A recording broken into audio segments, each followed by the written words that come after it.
The strain-based in academia, her dedication and resilience have not only elevated the institution but also inspired a generation of aspiring scholars.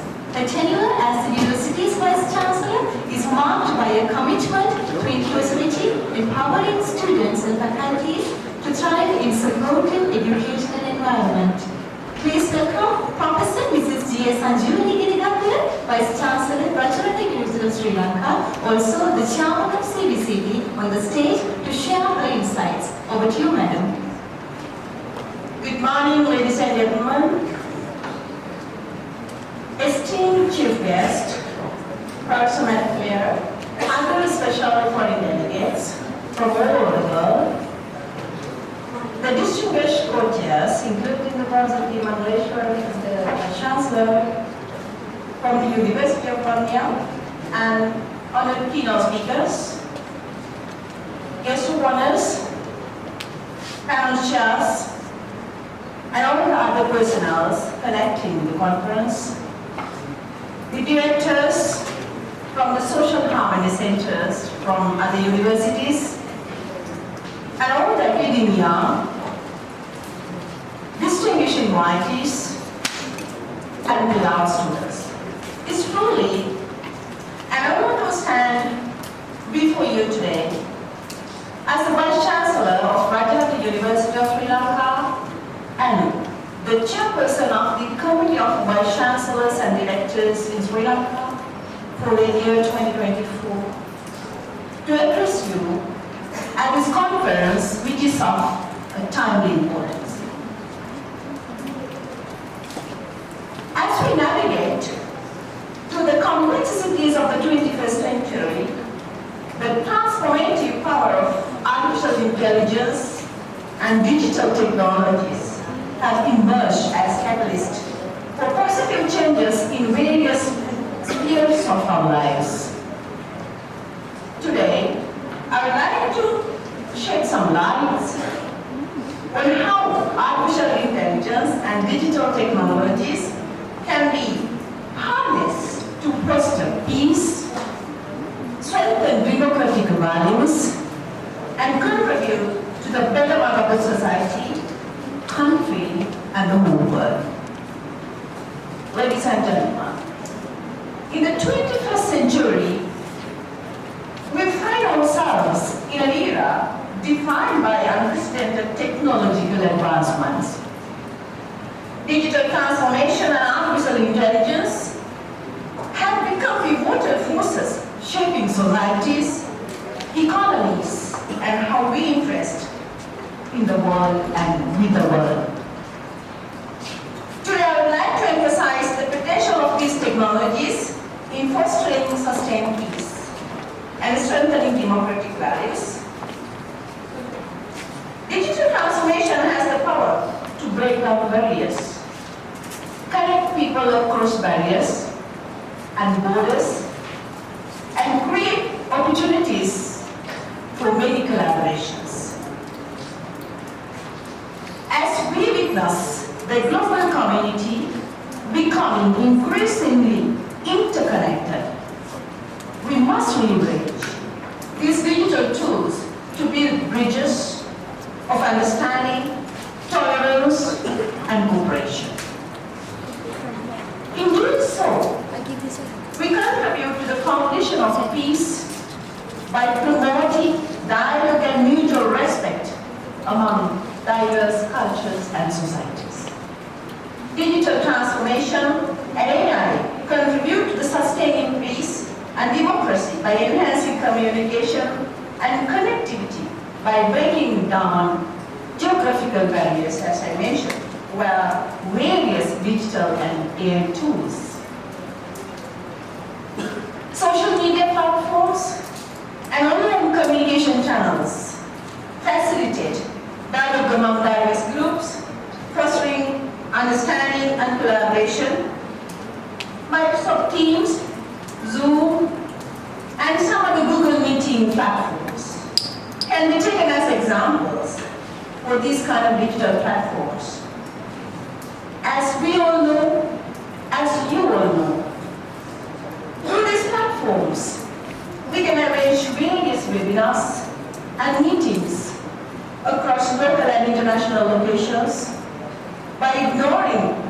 geographical boundaries. Digital platforms and AI tools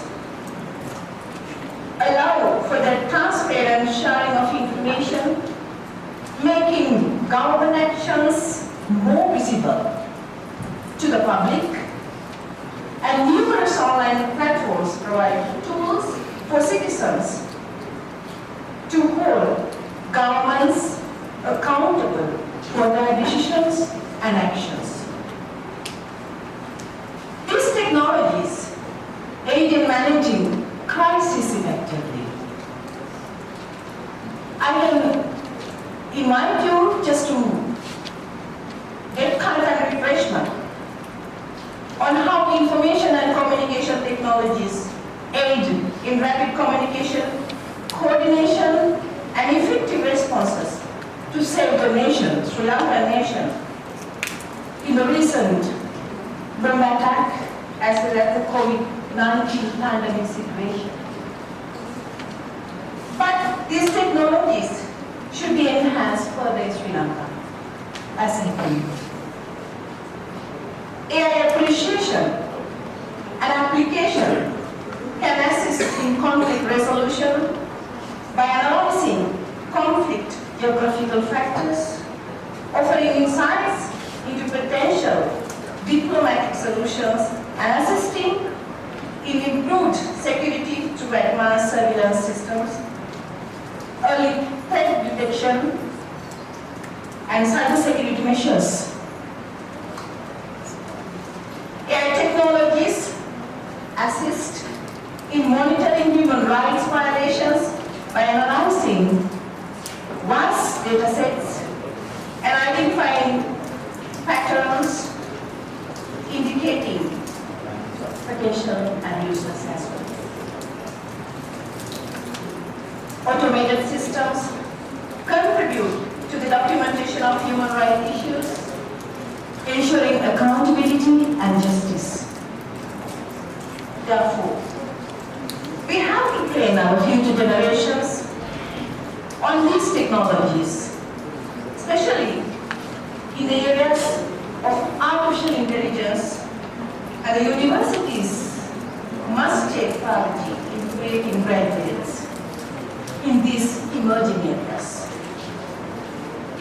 When it comes to the role of digital platforms in the education process, as we all are educationists, they aid in promoting civic education and democratic values in the respective regions and all over the world.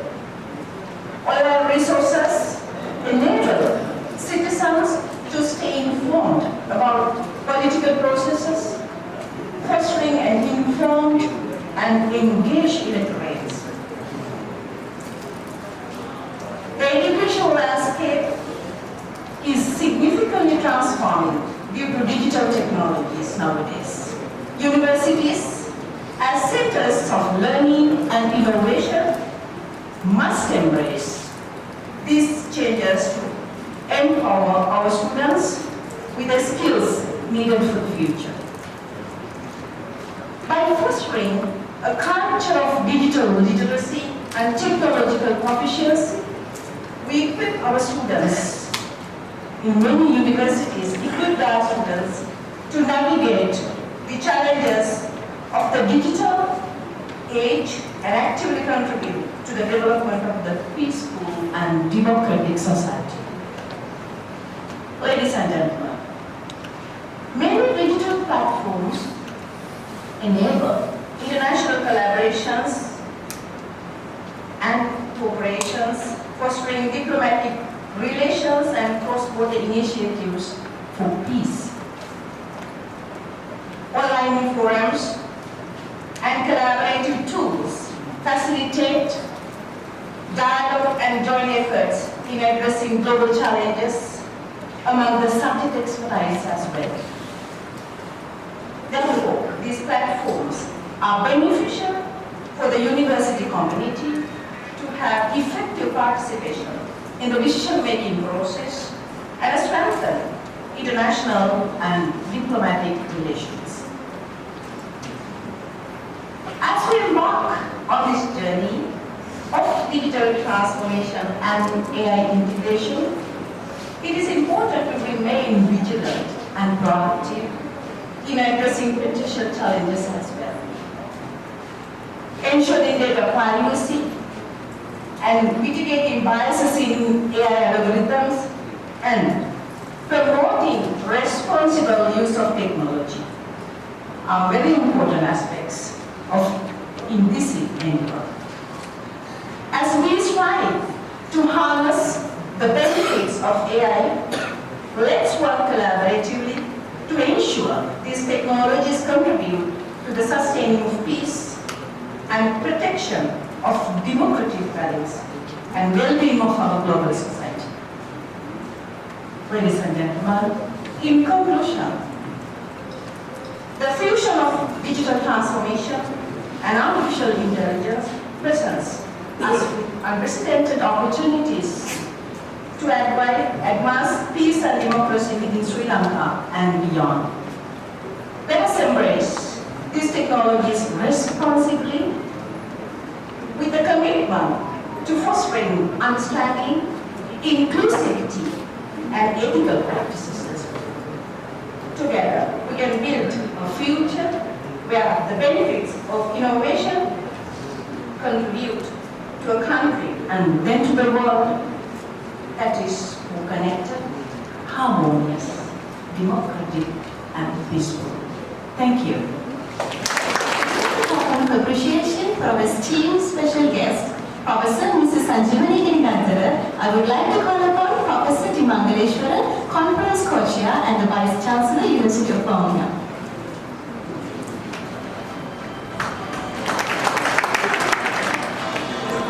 Resistance Studies Initiative, University of Amherst. Let's welcome Professor Meyer, a beacon of wisdom and inspiration to illuminate our gathering. Over to you, sir. Shanti. Namaste. Assalamu alaikum and shalom. All protocols observed, it's an honor to be here and to send warm greetings to all of the organizers here on both sides of the stage from the International Peace Research Association. As many of you who know me know, part of the role of Secretary General of International Peace Research Association, APPRA, is to look at the whole world in as holistic and as unified a way as possible. So I'll start, as I do, given my own background in African peace studies, with an ancient Akan indigenous word from West Africa, Sankofa. Sankofa is an Akan symbol of a bird that looks backwards in order to look forwards.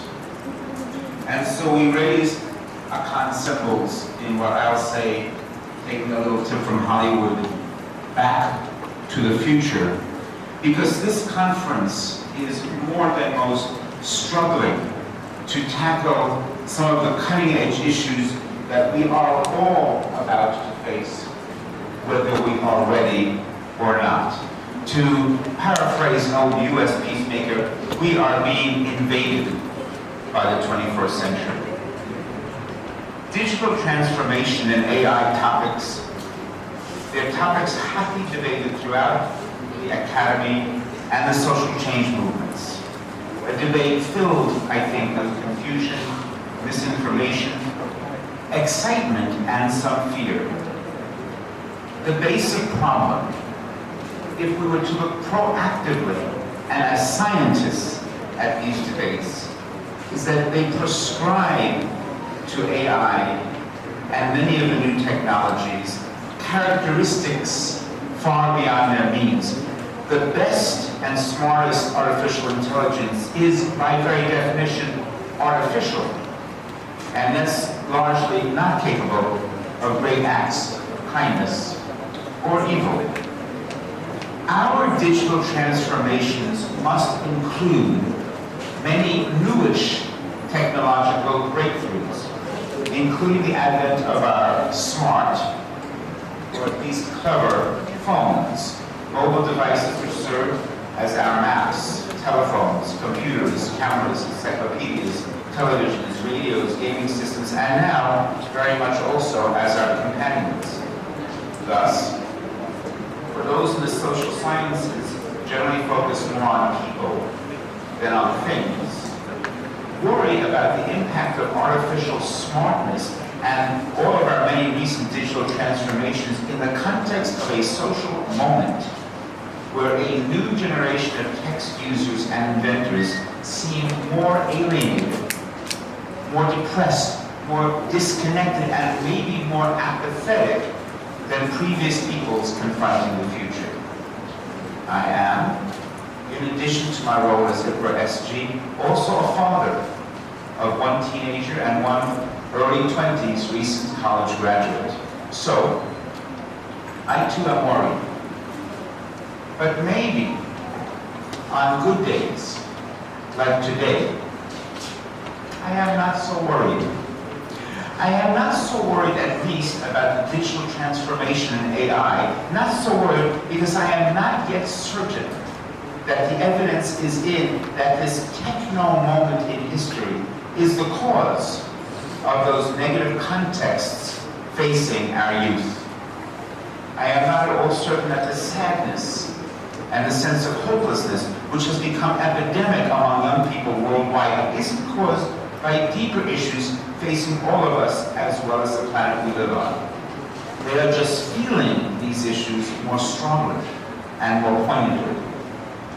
We must remember, for example, that the system of capitalism itself has always been a source of intense alienation.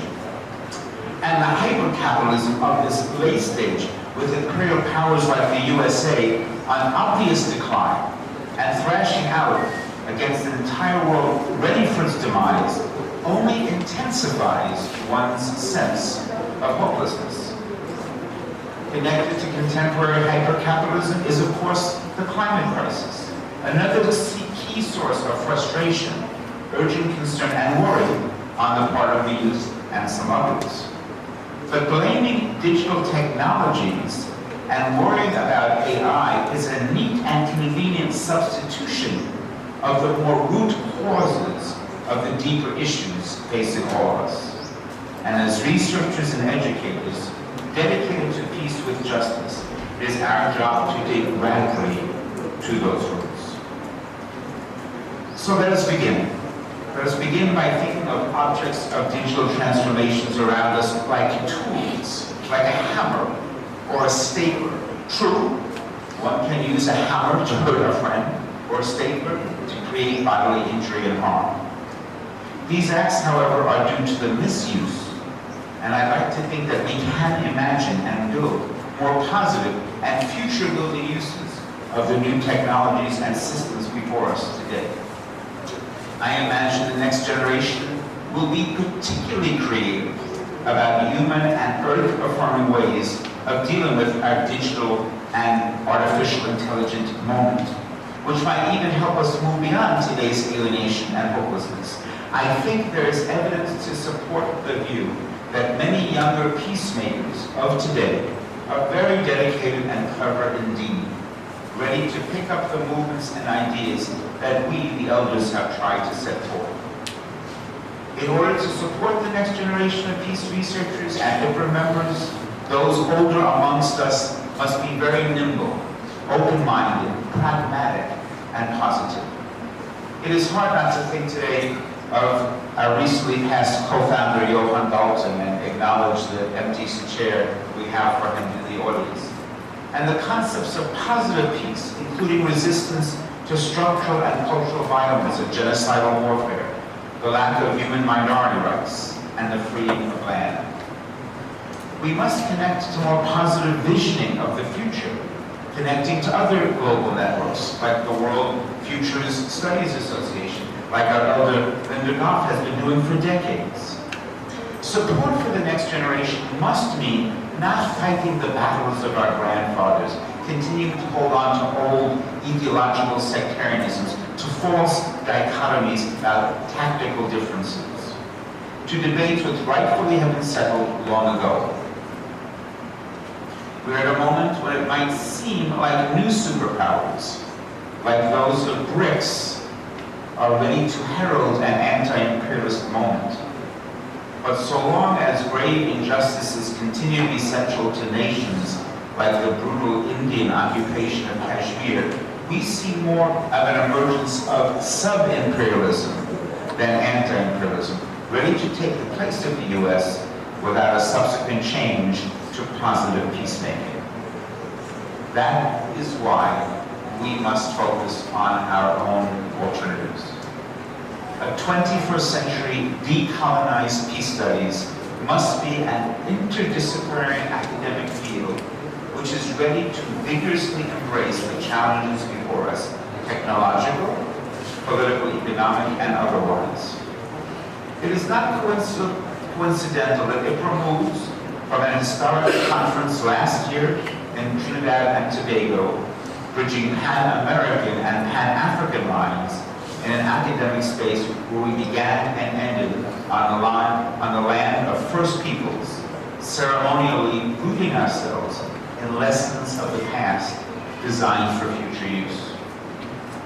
It is no coincidence that APPRA's next conference will be held next year in the Pacific, in a place we are learning to call Aotearoa, also known as New Zealand, with a Pan-Asian, Pan-Pacific orientation focused on and hosted by our Maori sisters and brothers. By holding the first global peace research conference to take place wholly on indigenous lands and hosted by indigenous peoples, APPRA proclaims that we accept the challenge to build a new world where many worlds fit. We will study and honor the ancient wisdoms while opening ourselves up to all of the potential newnesses of the tools and the toys available to us today and tomorrow.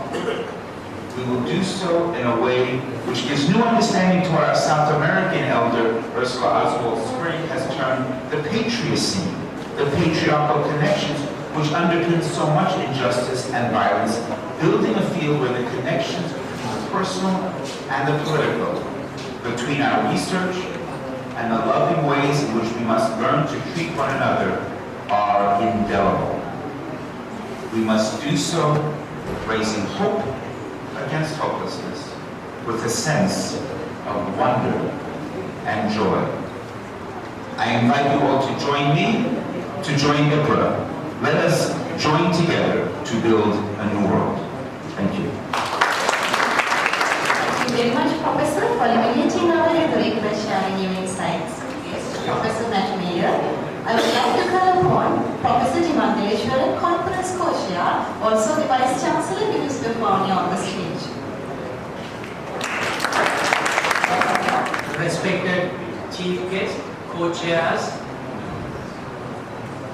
and Guest of Honors, Special Guests, Professors, Directors, and Ladies and Gentlemen. Very good morning. Vanakkam. First of all, I would like to thank the APPRA organizing committee to invite me as a guest of honor. Once I received that message from Vice Chancellor, I got shocked and confused while I was at theatre, because I am an isolator, I am a clinician.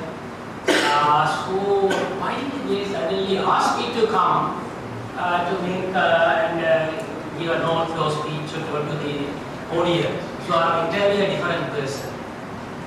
So then I realized maybe the two reasons I will highlight to you all. The first 4 years before, I think that time our Chancellor was a rector of the campus, Vavuniya campus, and myself initiated before the University of Vavuniya, this is the youngest university, to establish the Harmony Center, the Harmony concept through the university system 4 years before. So then we met Professor Rohan and later Professor Nambana of Virginia University.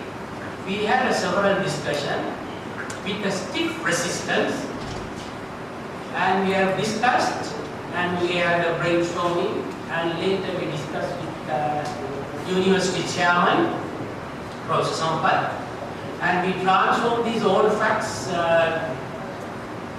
the government. Then later, the harmony concept included now the present standing committees to all the 17 universities. But we are the first university. We raised the center, I think the past excellence Rajarata opened that center. And last 3 years, you can go to the University Transformation website. This is the university, the Amherst University, but doing exceptionally well. And they are doing leading out of all other 17 centers, especially even other centers are even in the primitive stage. I am very thankful to the University of Vavuniya. I am a council member for 3 years. So this is the one, that's the main reason I highlighted one. And second, when this is today, I am a very happiest person in my life. Today I am very happy because one of my dreams, personally I achieved and you all achieved. So I would like to have my dream within my 3-year period of a council member to have an international conference in either way the field, even science or legal system or IT, whatever, to have it in the University of Vavuniya or in the Vandi region of Sri Lanka. So now you all enjoy. I am very thankful. I am thankful to the Harmony Center, the entire university and the organizing committee of APPRA. The second reason I thought, why they invited, so I am a little this is the Asia Pacific Peace Research Association. I am a member of Prevention of Blindness of Asia Pacific Academy of Ophthalmology, and I am the member of Asia Pacific Tele-Ophthalmology. So I am actively involved in the sustained development and carbon footprint through the ophthalmology, and we are focused on the digital platform and artificial intelligence transformation in ophthalmology. So that may be the second reason, and third reason maybe I am a council member, I am council nominee of the Harmony Center. So I am very happy the theme of your APPRA, so the digital transformation and artificial intelligence. So these two concepts are extremely important to maintain the global peace as well as even all the science field and to achieve the sustainable development goals. Only part, we are all stressing artificial intelligence and all. So even the PO's last meeting in our field. So we thought we had to apply this in cautious. So in health, in Sri Lanka, you know, Sri Lanka is in a primitive stage. I think next year onwards from grade 8 students, they are going to incorporate in artificial intelligence as a subject. And the undergraduates also are not that much of full-fledged compared to other countries. So the only reason now, I hope you all are legal experts and research scholars are here. So in the health policy in our government, so we would like to incorporate the artificial intelligence in a limited stage. You know, we strongly believe, I think the whole government is accepted in all fields. So the British, even in the European policies on these artificial intelligences, they are classified into 4 stages. So I hope, even though they are slightly different, entirely different from US and all, so EU Commission and as well as the British, so they are only applying the health. Health is very important, especially the ophthalmology field is very famous on AI. Even the agriculture, business, accounting, whatever, the stages of 1 or grade 2 POA, that means very primitive screening and very cost-effective solution to make through the AI, but at the same time not to be in the autonomous. So for an example, in health ministry our side, so we are going to make it maximum to 2A. That means we can screen diseases and all, but the AI can't decide he has no disease. I hope you all can understand. and understood that principle. So that may be a danger. There are serious things they have mentioned, these biases, and they create in all different things. There are a lot of disadvantages, but it's very essential. So I hope, so we have to have in the stages. So in our country setup, in our geography and all, it should be stage 2, not stage 3 or 4, even advanced European countries, they are not taking to consider on that. At the same time, I am very happy for the Sustainable Development Goal. So I hope through this conference you can all see, because out of 17 goals, so I am very happy we are dealing here at the 16th and the 17th. The peace and justice 16 and collaboration with various organizations. And I am very thankful to that. I hope next 4 days, especially the international delegates, researchers, and the national delegates and researchers, you can enjoy the Vandi culture and food, and I hope you all can enjoy your presentations, because this is the good time. The UV index is very high, so you can get a lot of vitamin D's, right? You can see everywhere, and you can enjoy the food. And I hope, I wish success of this conference. And finally, I conclude, this is my religion and motto. I have mentioned my quote: nothing is impossible. The word itself says, I am possible. Thank you very much. Thank you very much of the conference proceedings to our chief guest, Professor Meyer.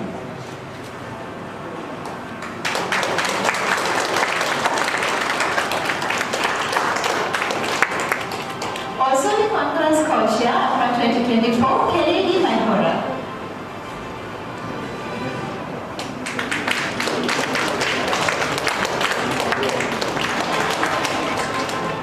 Followed by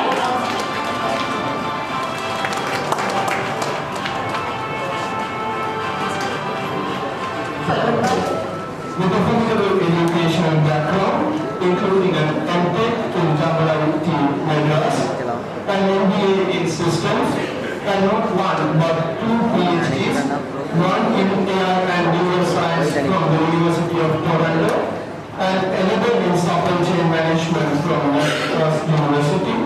His expertise spans multiple disciplines.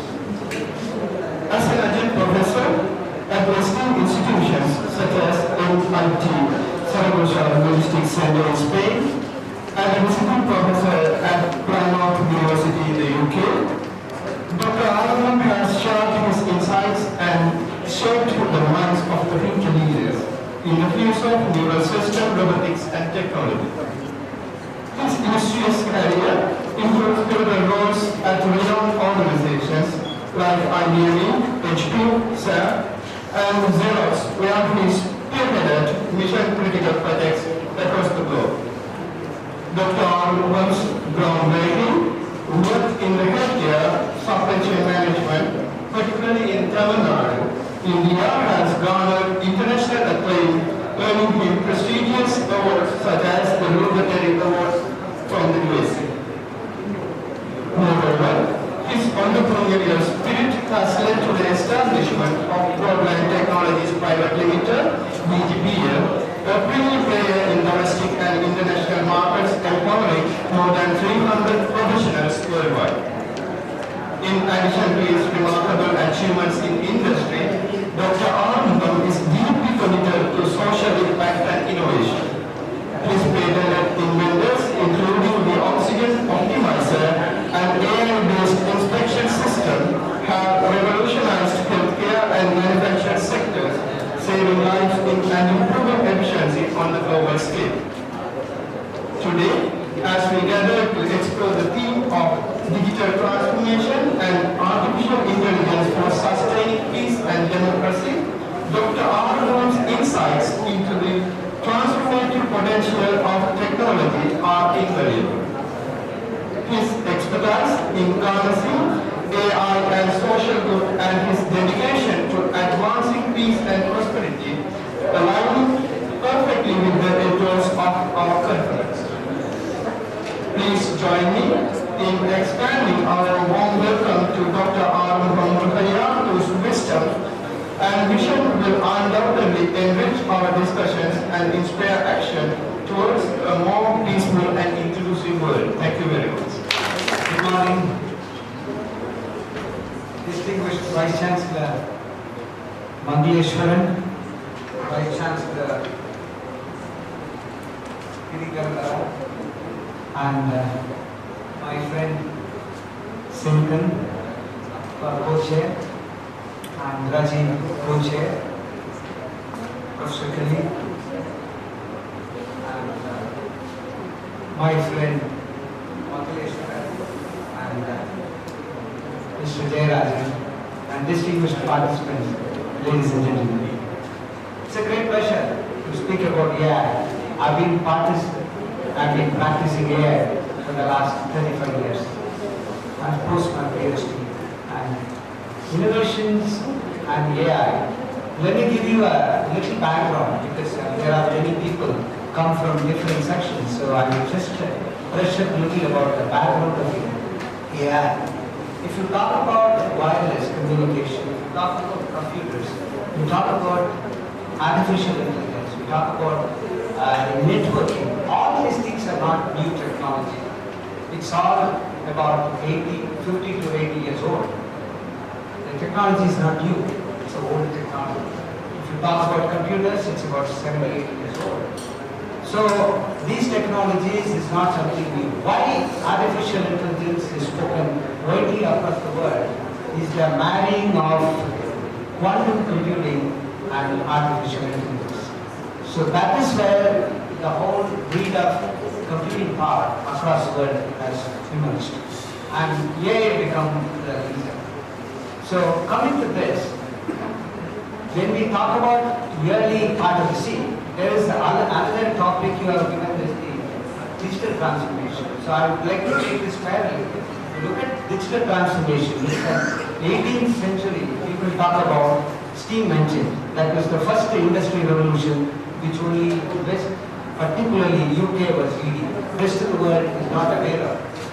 Then comes your electrical engines. First it was started at the Cincinnati slaughterhouse. That is where the second industry revolution started. We were nowhere. The third revolution which started on the 20th century, I think the computers, the Wi-Fi, a host of networking, artificial intelligence, and the host of systems what we talk about started emerging on the third generation. So the fourth generation, the key generation, which is called the digital transformation. So what is digital transformation? When you talk about your systems and applications, you run these things with your ability to involve human interfaces. Now you have moved to a system which is going to work on its own. Let me give you a background about artificial intelligence. Artificial intelligence is not new. I did a PhD 35 years ago from Toronto University. I have people who have been researching this for many long years. This was during Alan Turing, Second World War. He started to write about various theories of a non-natural intelligence. So he wrote about it. McCarthy followed and McQueen brought it.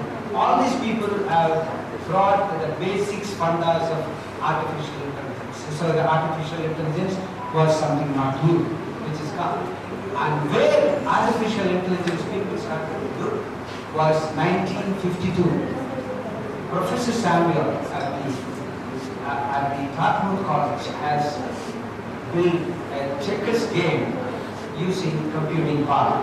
And he challenged anybody from the United States can play against the computer. And finally, the Connecticut champion came forward. He said he can play with the checkers game, and he failed to win the machine. That was the first success of artificial intelligence. So that is where the artificial intelligence becoming a factor of concern. Everybody started working on it. So now, this emergence of digital technology, you have digital transformation, And the digital transformation, icing on the cake is your artificial intelligence. So in other words, the globe is moving towards application of artificial intelligence. So having said that, let me talk about artificial intelligence, where all it's being applied. If you look at it, advancement in artificial intelligence has been, you call any field, there is a complete entry of AI. How it really transformed. See, I have been working towards ChatGPT-2. When ChatGPT-2 by OpenAI, we thought this is a technology which is going to be there for long. I thought the next version of ChatGPT would take about 3 years to 4 years, because we had so much of programming left, so much of work involved, so much of knowledge and investment involved. So we thought it's going to take time. But for our surprise, within a year, ChatGPT 4 came. So the rapidity of development, what we see in automation and systems are quite high. So that is the first one. Then the biotechnology and genetical engineering, AI is becoming rapidly developing. What is this all? Synthetic DNA. You create synthetic DNA. You can reclone your own system. You can make a powerful man. You can create, you can try to create the DNA to correct your permanently, for example, rectilinear pigmentosa, which is the larger problem in eye. To solve rectilinear pigmentosa, so far there is no big treatment. People go blind. And now there are innovations which are happening using synthetic biotechnology to build a genome correction, which happens in the breast cancer too. So this is one part of it, it's a good part of it. The other side, they can create monsters. They can create monsters which are mostly difficult to handle. Humankind will be finding it difficult. How is this monster scale? So when we talk about AI, you have got ACI and AGI. ACI is the common intelligence which you build. AGI is the advanced system that you build. These are systems become self-aware. They will become self-aware. Only human beings. For example, a human has got about 100 billion neurons we have in our mind, and 200 billion net connections we can bring. So that is the power of our brain. And here we have a brilliant brain that can connect, and we can create neural patches in our brain, and we can memorize and recall beautifully. For example, give a simple example. When you are a kid, your parents would have said, if anybody knocks the door when you are alone, first thing you go and see the eyepiece who is standing. If you are able to understand the person who is known to our family, open the door. Or else you ask, who is that? Try to understand who is that. And if he is known, then do it, otherwise don't open the door till we come. This practice you do till you are dead. You will not open the door openly freely. So this is what neuroplasticity. We write something, constantly we are trying to revive and bring neuroplasticity within our brain. So we are trying to contemplate similar systems into the artificial machines. We are trying to, it goes into learning, it goes into building systems which are in the vertical that we are trying to build. So this is something which is becoming fast and advancing. Then comes about climate and sustainability. Climate and sustainability, they are most problem. Every country talks about climate and sustainability issues. You see the flash floods and downpours. There is no more rain. Now it is only cloud burst. In a day, Chennai faced about 900 mm of rain. There is 90 centimeters of rain in one day. The flood nobody could manage. Bombay had a similar flood of 960 60 mm, and Bombay was completely shut down for 5 days. So flash is because of the climate change. And the amount of plastic, see there are 4 pillars for industrialization. Plastic, ammonia, then steel. These are pillars which only governs and iron. These are the 4 pillars which holds the development. Whereas these 4 pillars are the greatest carbon contributors. This contributes hugely. Look at the plastic. In ocean, we have got so much of plastic. So now the AI came into this to rescue. We are degenerating plastics. Plastics will be consumed by a synthetic bacteria, which we will create to consume plastic, and that's not going to be a harm anymore to human being. So this is one. Another thing, climate. Climate is largely depends on data. Where is the data? We have to collect data of any particular city over a time. You will be able to collect a host of information. These informations will be taken into a huge crunching, and because deep learning is applied, and finally we bring an AI model. That model can say how this climate change is going to go. So you can do a forecasting. You can do a forecasting, very accurate forecasting, and not just rain, but we'll also see what is the intensity of rain. So as other side, we will be able to predict the winds, storm, and the host of swelling in the sea. Everything you can monitor by this AI. That is quite necessary. And if you look at the cybersecurity, AI is playing a huge game. As I told you earlier, quantum computing, quantum leap is actually activating your computing power, AI power. So now what happens? This quantum computing, anybody wants a brief about quantum computing? Just raise your hand. Fine. Let me explain to you. You see computing started digital computing. You had computers called personal computers. Then we started using server computing. Then we moved on to larger mainframe computers, which IBM introduced. The cost of creating mainframe in IBM is as much as they spent for the New York tunnel. So much money they invested to build mainframes. After mainframes, we brought supercomputer. But now the quantum computing. Quantum computing is the classical computing. You are trying to use the quantum effect.